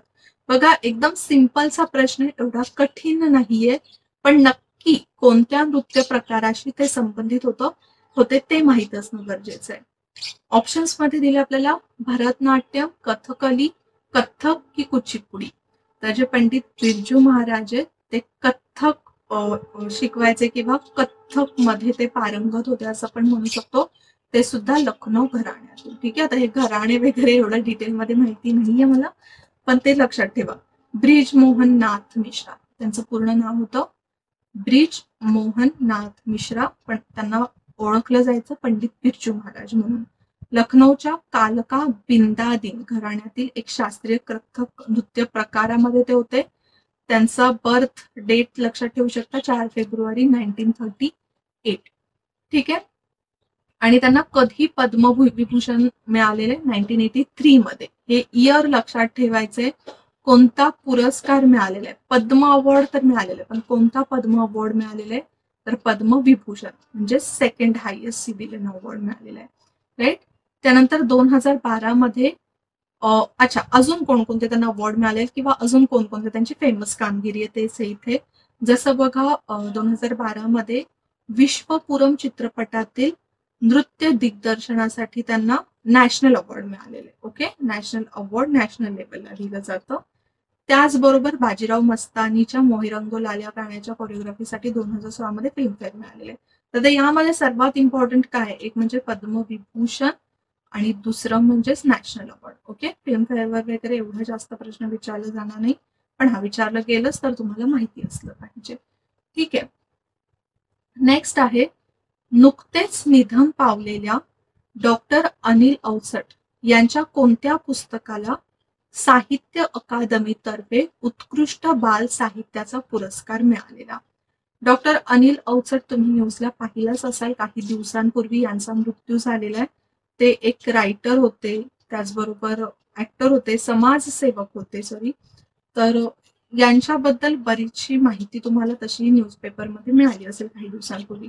मग यांच्या कोणत्या पुस्तकाला साहित्य अकादमीचा सर्वोत्कृष्ट बाल साहित्याचा पुरस्कार मिळालेला. सृष्टीत गोष्टीत, अक्षरांशी गप्पा, हवेसे की अक्षर, अशा या ऑप्शन मध्ये तेच आलंय. सो पहिलं उत्तर याचं ते म्हणजे सृष्टीत आणि गोष्टीत. त्यांच्या पुस्तकांची नावं लक्षात ठेवावी लागतील तुम्हाला, कारण की जर समजा मल्टीलायनर्स मध्ये इनफॅक्ट असं सुद्धा विचारलं जाईल की डॉक्टर अनिल अवचट यांनी रचलेले ग्रंथ कोणते आहेत किंवा त्यांची पुस्तकं कोणकोणती आहेत, तर त्याच्यामध्ये सृष्टीत गोष्टीत आहेत. त्यानंतर अमेरिका, अक्षरांशी गप्पा, कुतूहलापोटी, कोंड मारा, गद, छंदाविषयी, हमीद आणि हवेसे ही त्यांची पुस्तकं आहेत. त्याचबरोबर त्यांनी समाजसेवा जर काय केली तर बरेचशा त्यांच्या ऑर्गनायझेशन आहे. त्यांची सर्वात महत्वाची ऑर्गनायझेशन आहे ती म्हणजे मुक्तांगण व्यसनमुक्ती केंद्र, ही आहे पुण्याला. कुठे आहे तर पुण्याला मुक्तांगण व्यसनमुक्ती केंद्र. आणि त्यांच्या बऱ्याचशा कामगिरीसाठी त्यांना वेगवेगळे अवॉर्ड सुद्धा मिळालेले आहेत. जसं व्यसनमुक्तीच्या क्षेत्रात त्यांनी जे काही काम केलेले त्या कार्याबद्दल त्यांना भारताच्या राष्ट्रपतींकडून 2013 मध्ये नॅशनल अवॉर्ड मिळालेला आहे. प्लस एक पुलोत्सव आपल्याकडे होतं, तुम्ही कधी ऐकलं असेल, पु ल देशपांडे यांच्या नावावरून हे पुलोत्सव होतं. त्याच्यामध्ये त्यांना पु ल कृतज्ञता सन्मान सुद्धा देण्यात आलेला 2015 मध्ये. कधी तर 2015 मध्ये. त्याचबरोबर महाराष्ट्र फाउंडेशन आहे अमेरिकेमध्ये, महाराष्ट्र फाउंडेशन ऑफ अमेरिका, जीवन गौरव पुरस्कार त्यांना देण्यात आलेला आणि महाराष्ट्र साहित्य पुरस्कार देण्यात आलेला 2017 मध्ये. त्याचबरोबर साहित्य अकादमीचा जो पुरस्कार आहे तो त्यांना मिळालेला आहे सृष्टीत गोष्टीत या पुस्तकासाठी 2010 मध्ये. इयर पण लक्षात ठेवा कोणत्या वर्षी मिळालेलं आहे, तर ते म्हणजे 2010 मध्ये.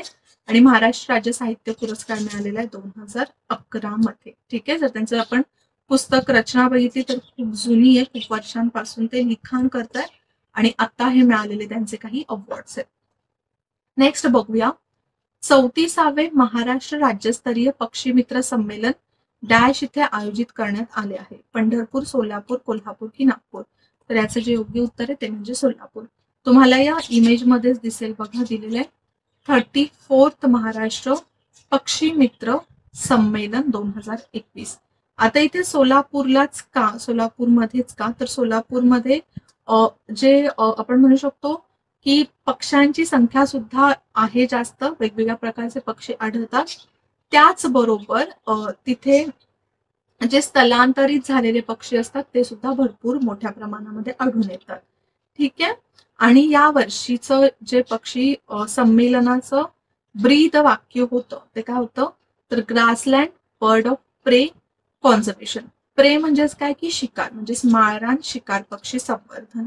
ठीक आहे, थोडीशी त्याबद्दल सुद्धा माहिती घेऊ शकता तुम्ही की 34वा महाराष्ट्र राज्यस्तरीय पक्षी मित्र संमेलन हे या जानेवारीमध्ये होतं सोलापुरामध्ये. डॉक्टर मेतन फाउंडेशनच्या वतीने सामाजिक वनीकरण सोलापूर म्हणजे सोशल फॉरेस्टरी सोलापूर आणि महाराष्ट्र वन विभाग सोलापूर यांच्या सहकार्याने हे संमेलन सुरू करण्यात आलेलं. ठीक आहे, आणि यावर्षी याचे अध्यक्ष होते जे ज्येष्ठ पक्षी मित्र आहेत ते म्हणजेच डॉक्टर निनाद शाह. हे नाव सुद्धा लक्षात ठेवू शकता, फक्त कुठे झालेले आहे त्याचे अध्यक्ष कोण होते ते लक्षात ठेवलात तरी इनफ आहे. ठीक आहे, पुढचा प्रश्न आपण बघूया, थोडस देशांशी रिलेटेड आहे. तर देशातलं पहिलं LPG सक्षम आणि धूरमुक्त राज्य कोणतं ठरलेलं आहे? उत्तराखंड, हिमाचल प्रदेश, सिक्कीम की अरुणाचल प्रदेश? तर याचं योग्य उत्तर आहे ते म्हणजेच हिमाचल प्रदेश. आता धूरमुक्त म्हणजेच काय, तर धूर खूप वेगवेगळ्या प्रकारचे असतात, पण LPG सक्षम जेव्हा इथे आले तर तुम्हाला इथे एक आयडिया आली पाहिजे. LPG सक्षम म्हणजेच काय की तिथे पूर्णपणे LPG कनेक्शन मिळालेले, जसं केरोसिन वगैरे जे आहे ते काढून टाकण्यात आलेले. आता तिथे गाड्यांचा धूर, फॅक्टरीजचा धूर तर असणार आहे, पण हा जे किचन मधून धूर होतो तो धूर आता पूर्णपणे बंद झालेला आहे असं याचं म्हणणं आहे. ठीक आहे, मग केंद्र आणि राज्य सरकारची, अच्छा याला रिझन्स काय आहेत ते त्यांनी सांगितलेलं आहे की केंद्र आणि राज्य सरकारची, केंद्राची जी उज्ज्वला योजना होती जी तुम्हाला माहिती असली पाहिजे ती उज्ज्वला योजना, आणि हिमाचल प्रदेशची एक वेगळी गृहिणी सुविधा योजना, या दोन्ही योजनांमुळे हे तुम्ही म्हणू शकता की धूरमुक्त झालेले राज्य किंवा फुल्ली LPG सक्षम झालेले राज्य असं हिमाचल प्रदेश म्हणते. आणि देशातील महिलांना, अच्छा उज्ज्वला योजनाचं उद्दिष्ट काय होतं की देशातील महिलांना घरातील प्रदूषणापासून मुक्त करण्याच्या उद्देशाने केंद्र सरकारने उज्ज्वला योजना सुरू केली होती. आणि त्यासोबतच हिमाचल प्रदेश गव्हर्नमेंटने काय केलं की या त्यांच्या योजनेअंतर्गत जास्तीत जास्त महिलांना लाभ मिळावा, सेम उज्ज्वला योजनेच्याच अंतर्गत अजून जास्तीत जास्त महिलांना, म्हणजेच उज्ज्वला योजना थोडी एक्सटेंड केली त्यांनी आणि त्यांच्या योजनेला नाव दिलं गृहिणी सुविधा योजना. ठीक आहे, उज्ज्वला योजनेच्या अंतर्गत आपण असं म्हणू शकतो की त्यांनी एक 1.5 लाख फ्री डोमेस्टिक कनेक्शन्स दिलेत LPGचे.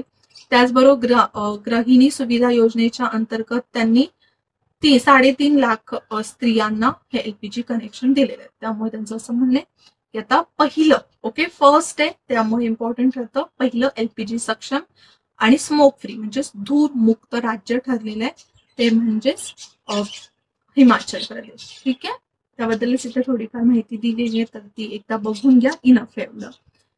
नेक्स्ट प्रश्न बघूया.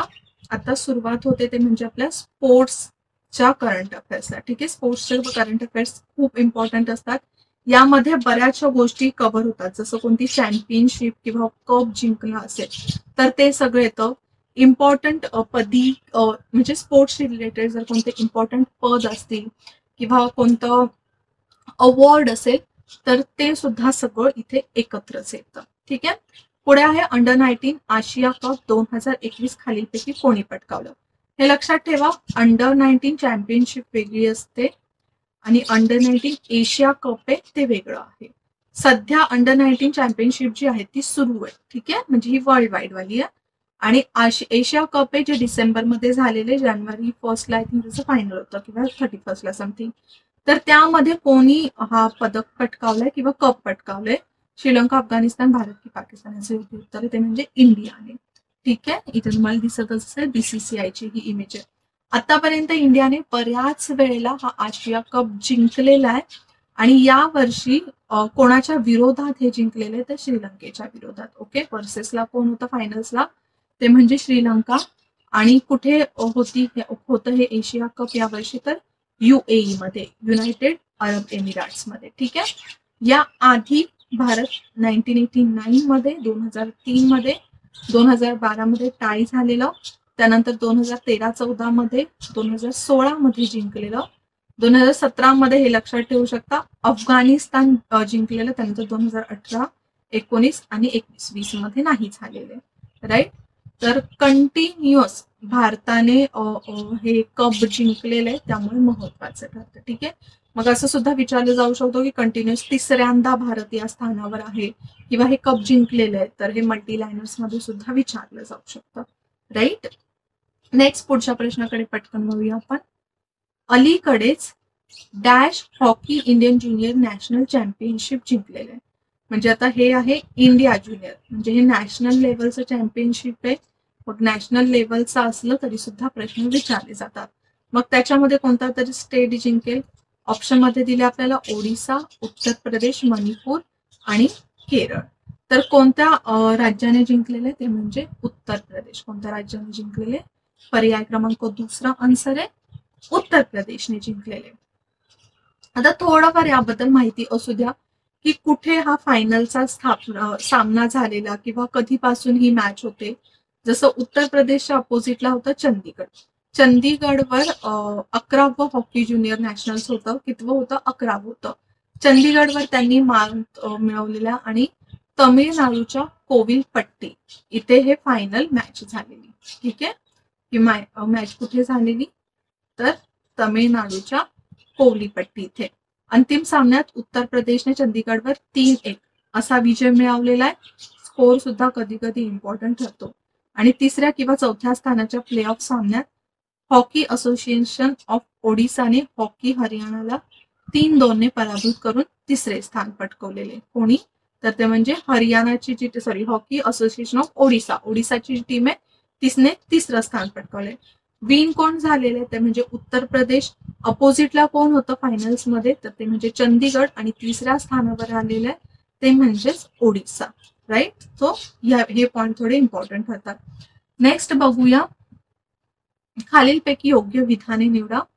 पहिलं आहे अर्जेंटिनाचा दिग्गज फुटबॉलपटू लिओनल मेसी फिफा सर्वोत्तम पुरुष फुटबॉलपटूचा पुरस्कार पटकवलाय. बऱ्याच जणांना वाटेल की लिओनल मेसीला हा फुटबॉलपटूचा पुरस्कार मिळालेला आहे, पण तसं नाहीये. हे अयोग्य. बऱ्याच वेळेला लिओनल मेसीला हा पुरस्कार मिळालेला आहे, पण या वर्षी तो मागे राहिला. त्यानंतर फिफाची स्थापना 1904 मध्ये झाली असून त्याचं मुख्यालय जिनिव्हाला आहे. फिफाचं मुख्यालय स्वित्झर्लंडला आहे. 1904 मध्ये फिफाची स्थापना झालेली आहे. ओके. पण जिनिव्हाला नाहीये, तर झुरिकला आहे. हे सुद्धा लक्षात ठेवा. सो हे चुकीचं आहे. महिला गटात अलेक्सिया पुटेलासला 2021 फिफा सर्वोत्कृष्ट महिला हा जो पदक आहे तो जाहीर झालेला. ठीक आहे. सो याचं उत्तर जे आहे ते आहे पर्याय क्रमांक तिसरा, फक्त सी योग्य आहे. कारण की महिला गटामध्ये सर्वात बेस्ट महिला फुटबॉलपटू जे आहे ते मिळालेले अलेक्सिसा पुटलेसाला. पण अर्जेंटिनाचा लिओनाल मेसीला नाही मिळालेले. पोलंडचा एक खेळाडू आहे ते म्हणजेच रॉबर्ट लेवॉन्डोव्स्की. ठीक आहे. हे नाव लक्षात ठेवा. आय नो थोडं डिफिकल्ट लक्षात ठेवायला, पण फक्त रॉबर्ट नाव लक्षात ठेवलं तरी सुद्धा तुम्हाला लक्षात राहील. आणि एक्झामला नीट लक्ष देऊन बघा. लिओनल मेसी असेल तर ते आन्सर नाहीये. ओके. आणि हा जो खेळाडू आहे किंवा हा जो प्लेअर आहे तो पोलंडचा आहे आणि जर्मनीच्या बायनर म्युनिक या फुटबॉल क्लब मधून खेळतो. ओके. त्यांचे क्लब्स खूप वेगवेगळे असतात. ठीक आहे. जसं बार्सिलोना वगैरे असेल तुम्हाला माहितीच आहे. ठीक आहे. त्याचबरोबर महिला गटात अलेक्सिया पुटेलासला मिळालेला आहे आणि ही महिला चॅम्पियन्स लीग जिंकणारी बार्सिलोनाची कॅप्टन होती. ओके. पहिली महिला चॅम्पियन्स जिंकणारी बार्सिलोनाची कॅप्टन होती. Very very important. आता फिफा आपण बऱ्याच वेळेला म्हणतो फिफा वर्ल्ड कप असतो, तर फिफाचं फुल फॉर्म काय? जसं क्रिकेटच्या बाबतीत ICC आहे, इंटरनॅशनल क्रिकेट. ओके. तसं फिफाच्या बाबतीत काय आहे तर फेडरेशन इंटरनॅशनल फुटबॉल असोसिएशन. ठीक आहे. यालाच आपण म्हणतो फिफा. आणि याची स्थापना आहे 1904 मध्ये झालेली. याचं जे हेडक्वार्टर आहे ते आहे झुरिकला.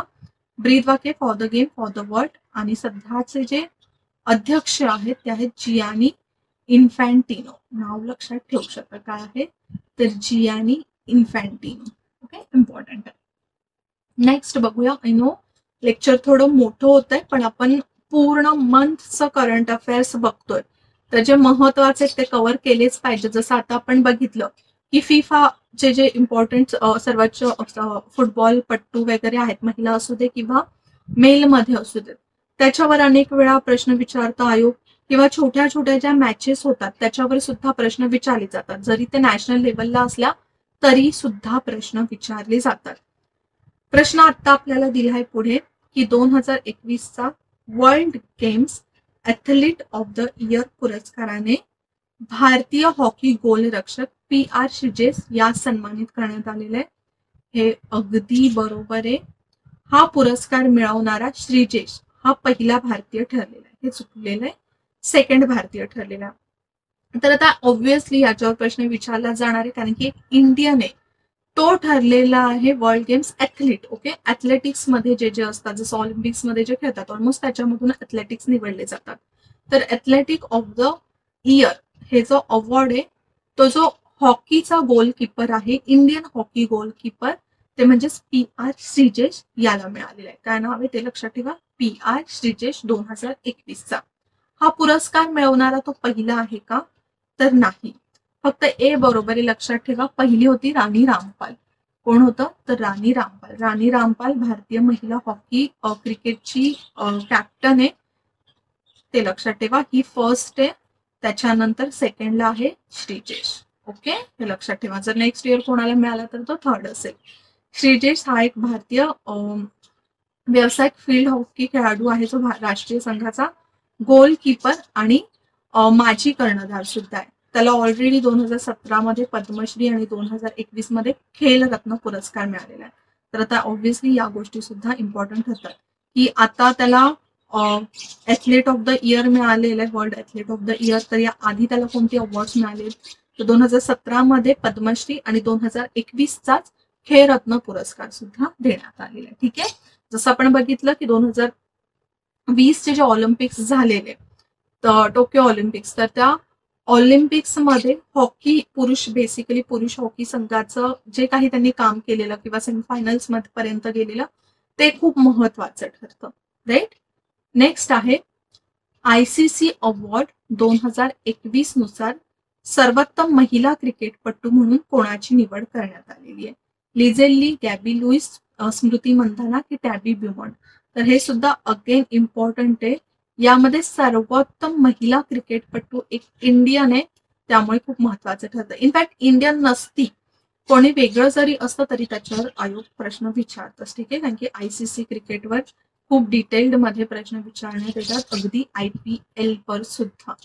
ठीक आहे, कोण आहे तर स्मृती मंधाना. हे लक्षातच ठेवा. जसं लिझेल ली, गॅबी लुईस, टॅमी ब्युमॉन्ट या सुद्धा वेगवेगळ्या कंट्रीजच्या चांगल्या क्रिकेटर्स आहेत, त्यांना मागे टाकून स्मृती मंधाना मिळालेलं आहे. आता स्मृती मंधाना कोण आहेत, तर व्हाईस कॅप्टन आहे भारतीय महिला क्रिकेट टीमची. ठीक आहे, आणि दुसऱ्यांदा हा पुरस्कार स्मृती मंधानाला मिळालेला आहे. 2018 मध्ये सर्वात पहिल्यांदा त्यांना हा पुरस्कार मिळालेला, 2018 नंतर आता मिळालेला आहे. ठीक आहे, आणि जर त्यांची एक हिस्ट्री बघितली तर 4 कसोटी, 62 एक दिवसीय वन डे म्हणजेच, आणि 84 T20 सामने खेळलेले आहेत. आता हे तर झालं स्मृती मंधानाच्या बाबतीत आपण बघितलं. पण इतर जे पुरस्कार आहेत ICCचे त्याच्यावर सुद्धा प्रश्न विचारले जातात. जसं सर्वोत्तम खेळाडू आताच मी तुम्हाला सांगितलं ते म्हणजेच स्मृती मंधाना. जसं टॅमी ब्युमॉन्ट मी तुम्हाला सांगितलेलं, तर ते ब्रिटिश किंवा इंग्लिश क्रिकेटर आहे. त्याच्यानंतर लिझेल ली ही साऊथ आफ्रिकेची आहे आणि आयर्लंडची गॅबी लुईस होती. ठीक आहे, आणि पुरुष इम्पॉर्टंट आहे, पाकिस्तानी प्लेअर आहे शाहीन शाह आफ्रिदी. ओके, काय तर शाहीन शाह आफ्रिदी. त्याचबरोबर सर्वोत्तम कसोटी क्रिकेटपटू पुरुषमध्ये जो रूटला मिळालेले, एक दिवसीय क्रिकेटपटू महिलामध्ये लिझेल लीला मिळालेले, आणि वर्षातील सर्वोत्तम एक दिवसीय क्रिकेटपटू पुरुषमध्ये बाबर आझमला मिळालेले. ठीक आहे, आणि त्याचबरोबर पंच म्हणजे मेरी इद्रिसम. यामध्ये हे जे दोन आहेत ते इम्पॉर्टंट आहेत. ओके, सर्वोत्तम क्रिकेटपटू मेल आणि फिमेल. मेल मध्ये आहे शाहीन शाह आफ्रिदी आणि फिमेल मध्ये आहे स्मृती मंधाना. ओके, नेक्स्ट प्रश्न आहे नुकतेच प्रकाशित झालेले, आता आपले स्पोर्ट्सचे जे महत्वाचे प्रश्न होते ते कव्हर झालेले, जे करंट अफेअर्स होते ते कव्हर झालेले. आता आपण बघूया एक वेगळा प्रश्न आहे, त्यामुळे थोडासा शेवटीच टाकलेला आहे मी. नुकतेच प्रकाशित झालेले इंडॉमिटेबल वर्किंग वुमेन्स नोट्स आणि life work and leadership.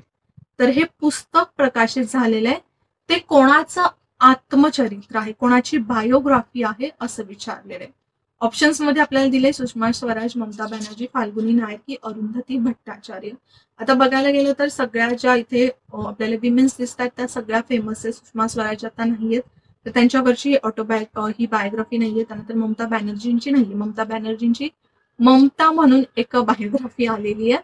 Falguni Nair कोण आहेत तर तुम्हाला माहिती असेल नायिका, सध्या खूप फेमस आहे मेनली मुलींमध्ये. तर नायकाच्या या फाउंडर आणि सीईओ आहेत. ठीक आहे. त्याचबरोबर अरुंधती भट्टाचार्य राहिल्या. मग या होत्या SBIच्या एक बँकर आहेत आणि SBIच्या फॉर्मर सीईओ म्हणजे माजी अध्यक्षा होत्या आणि पहिल्या माजी अध्यक्षा होत्या. हे त्यामध्ये सर्वात जास्त इम्पॉर्टंट आहे. तर त्यांनी त्यांची लिहिलेली ही बायोग्राफी आहे indomitable working women's notes and life, work and leadership. ठीक आहे. त्याचबरोबर अजून एक पुस्तक प्रकाशित होणार आहे. बघा पुस्तकांवर सुद्धा कधी कधी प्रश्न विचारले जातात. जसं आपण अवॉर्ड्स मध्ये बघतो की काही बुकर प्राइज वगैरे दिलं जातं, मॅन बुकर प्राइज, त्याच्यावर प्रश्न विचारले जातात. तसेच हे बुक्स जे इंडियन्सचे बुक्स असतात त्याच्यावर सुद्धा प्रश्न विचारले जातात. अजून एक पुस्तक आहे Bose the untold story of an inconvenient nationalist. तर द बोस असं एक पुस्तक येणार आहे फायनली. ते कोणी लिहिलेलं आहे ते लक्षात ठेवू शकता तुम्ही. ते म्हणजे चंद्रचूड घोष. काय नाव आहे तर ते म्हणजे चंद्रचूड घोष. जर विचारण्यात आलंच तर तुम्हाला माहिती असणं गरजेचं आहे. ओके. अरुंधती भट्टाचार्य यांच्याबद्दलच दिलेले. आणि SBI म्हणजेच आपलं जे स्टेट बँक ऑफ इंडिया आहे, आपली नॅशनल बँक, तर त्याच्या या अध्यक्षा होत्या.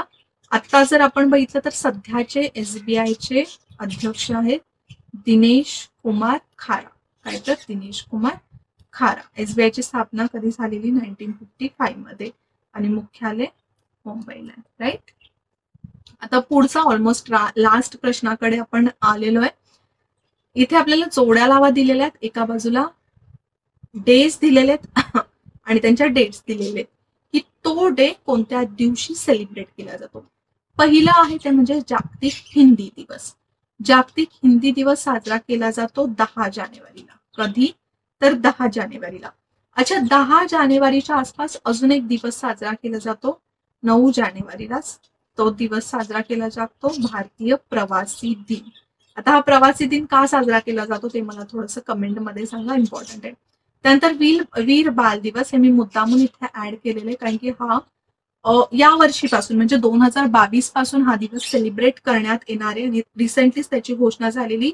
ते म्हणजे 26 डिसेंबरला. कोणता दिवस तर वीर बाल दिवस. ते मी तुम्हाला पुढे सांगते. त्याच्यानंतर आंतरराष्ट्रीय शिक्षण दिन 24 जानेवारीला असतो आणि राष्ट्रीय मतदार दिन माहितीच असलं पाहिजे 25 जानेवारीला. 25 जानेवारीला आपल्या इलेक्शन कमिशनची स्थापना झालेली. त्यामुळे त्या दिवशी आपण राष्ट्रीय मतदार दिवस साजरा करतो. राईट. सो याचं योग्य उत्तर असणार आहे पर्याय क्रमांक 3. सो प्रत्येक दिवसाबद्दल आपण थोडी माहिती घेऊया जी इम्पॉर्टंट आहे. तर 10 जानेवारीला हा जागतिक हिंदी दिवस म्हणून साजरा केला जातो.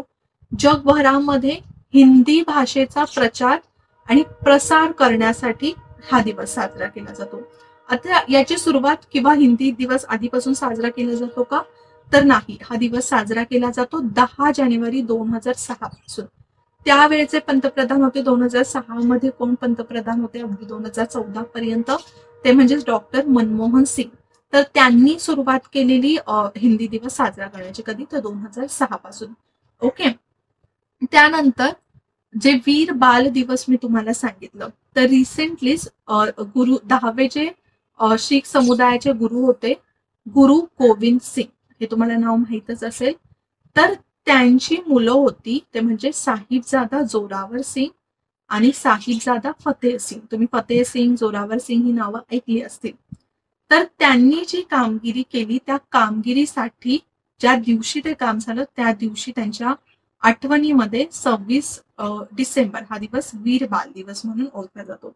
आता गुरु गोविंद सिंग यांची ही खूप लहान मुलं होती. त्यांनी नक्की असं काय केलेलं तर बघा 26 डिसेंबर 1705 मध्ये खूप जुनं आहे. शीख धर्माच्या प्रतिष्ठेच्या आणि सन्मानाचं रक्षण करण्यासाठी जसं साहिबजादा जोरावर सिंग त्यावेळी 9 वर्षाचे होते आणि साहिबजादा फतेह सिंग हे 6 वर्षाचे होते. त्यांनी बलिदान दिलं होतं.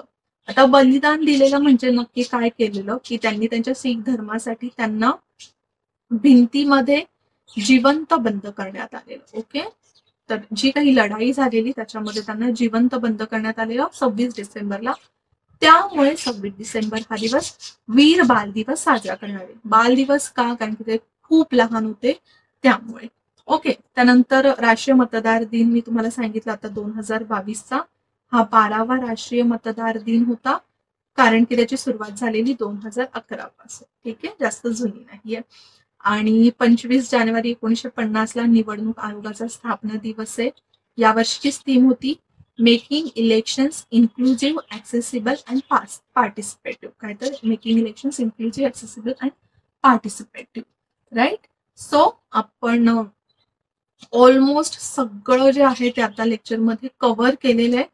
टोटल 25 प्रश्न मी इथे घेतलेले आहेत तुमचे. त्याच्यामध्ये आपण इंटरनॅशनल लेवलचे जे काही न्यूज आहेत छोट्या मोठ्या त्या घेतल्या, त्यानंतर काही महत्वाचे इंडेक्सेस घेतले, त्याचबरोबर भारतामधल्या काही महत्वाचे निर्णय घेतले, एखाद दोन काही योजना घेतल्या आणि काही महत्वाच्या राज्यांची कामगिरी यामध्ये बरीचशी होती, त्यांना काही महत्वाचे सन्मान देण्यात आले ते बघितले. त्यानंतर इम्पॉर्टंट व्यक्तिमत्व किंवा न्यूज मध्ये असणाऱ्या व्यक्ती त्यांचा सुद्धा अभ्यास केला. स्पोर्ट्सची रिलेटेड महत्वाची न्यूज बघितली आणि जे डेज आहेत ते तर आपण एका प्रश्नामध्येच कव्हर केलेले आहेत. राईट.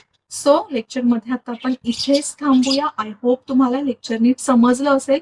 जे काही क्वेश्चन्स मी तुम्हाला लेक्चरमध्ये विचारलेले त्याचं आन्सर नक्की कमेंटमध्ये करा. एवढं काही कठीण नाहीये, एकदम सिम्पलचे क्वेश्चन्स आहेत. आता थांबूया इथेच, पुन्हा भेटूया नेक्स्ट लेक्चरला. तोपर्यंत जय हिंद, जय महाराष्ट्र आणि थँक्यू. राज्यसेवा 2022 या कोर्सचं ऍडमिशन सध्या आपल्या विजन स्टडी ऍपवर सुरू आहे.